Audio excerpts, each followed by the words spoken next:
Pakistani youth चाहे जो कुछ हो जाए अपने स्नैप स्कोर को, स्नैप स्ट्रीक को टूटने नहीं देगी। वाईफाई बंद हो जाएगी उसके लिए प्रोटेस्ट करेगी, लेकिन जब बात आती है अपने मुल्क के लिए, अपने फ्यूचर के लिए आवाज उठाने की, ये कभी भी नहीं उठाएगी। एट द सेम टाइम हर साल इतना टैक्स पे करने के बावजूद आखिर ऐसी क्या वजह है कि रूरल एरियाज में अभी तक स्कूल और कॉलेजेस की वही हालत, हॉस्पिटल्स, रोड्स, इंस्टीट्यूशंस की वही हालत, कोई चेंज ही नहीं किया गया। हर साल इतनी डिग्रियां लेने के बावजूद वही अनएम्प्लॉयमेंट रेट हर साल हाई देखने को मिलता है। इतना टैक्स पे करने के बाद भी जब भी कोई हमें सैलाब का, कोई फ्लड का सामना करना पड़ता है तो उसके लिए डैम्स ही नहीं बनाए गए ज़रूरत के हिसाब से।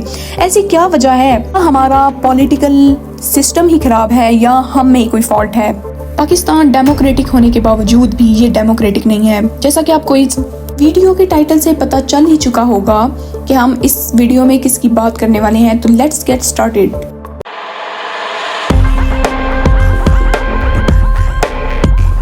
Education system. First of all मैं ये कहूँगी, अगर आपको किसी चीज़ में स्किल्ड होना है, प्रोफेशनल बनना है, मास्टरी करनी है, तो उसमें आपका जो सबसे अच्छा और स्ट्रॉन्ग होना चाहिए वो होता है बेस। सेम ऐसे ही किसी कंट्री की डेवलपमेंट के लिए, उसकी इकोनॉमिकल ग्रोथ के लिए उसकी बेस यानी एजुकेशन सिस्टम का और आवाम का पढ़ा लिखा होना सबसे ज़्यादा ज़रूरी है। और माशाल्लाह पाकिस्तान में तो ये लिटरेसी रेट 60.25% है, यानी as compared to other Asian countries हमारा जो लिटरेसी रेट है वो बहुत ही कम है, और वो भी पंजाब में सबसे ज्यादा है, दूसरे प्रोविंसेस में तो ना होने के बराबर। आप प्रोविंसेस और सिटी वाइज किसी भी वेबसाइट पे जाके चेक कर सकते हो। अगर यही मैं बताती गई तो पूरा वीडियो इसी में ही गुजर जाएगा। वैसे आप गवर्नमेंट को हर वक्त ये कहते हुए सुनोगे कि पंजाब पे किसी ने आवाज उठाई, पाकिस्तान को किसी ने कुछ ऐसा कहा तो हम ये करेंगे, और बात भी ये ठीक है एक हद तक।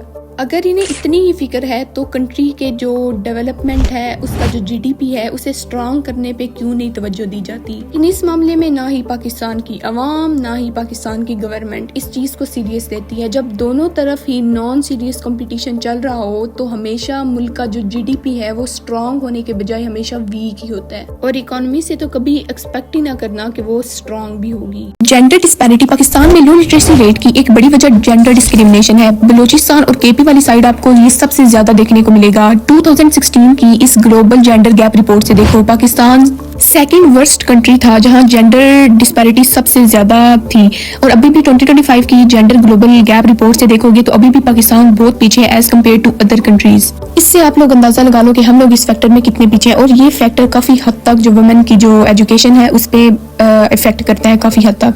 और एजुकेशन में सबसे इंपॉर्टेंट इनका रोल होता है वो होते हैं टीचर्स, लेकिन पाकिस्तान में सिर्फ 40% ऐसे पब्लिक स्कूल टीचर्स हैं जिनके पास सब्जेक्ट स्पेसिफिक नॉलेज है, एंड वो भी क्यों? क्योंकि इनकी ट्रेनिंग पे कोई ध्यान ही नहीं दिया जाता। एंड ट्रेनिंग पे क्या ध्यान दे, पाकिस्तान में कोई ट्रेनिंग के लिए इंस्टीट्यूशंस ही नहीं है, एंड जब इस पर ध्यान ही नहीं दिया जाएगा तो वही पुराने मेथड्स, आउटडेटेड मेथड्स, वही दोबारा सर्कल स्टार्ट होगा, साइकिल स्टार्ट होगा।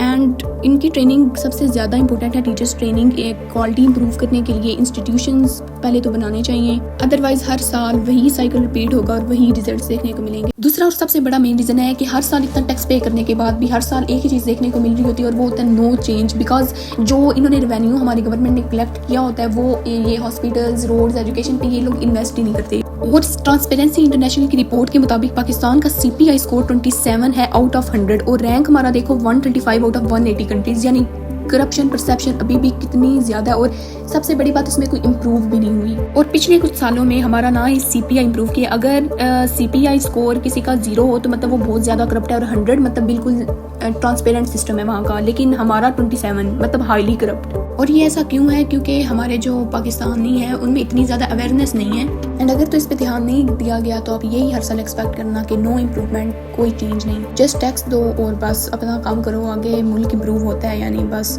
वही साइकिल रिपीट होता जाएगा। एग्जांपल्स आपके सामने 2016 में पनामा पेपर्स लीक हुए थे, उसके बावजूद भी लोग दोबारा उन्हें वोट करेंगे, मतलब वही दोबारा साइकिल रिपीट होगा।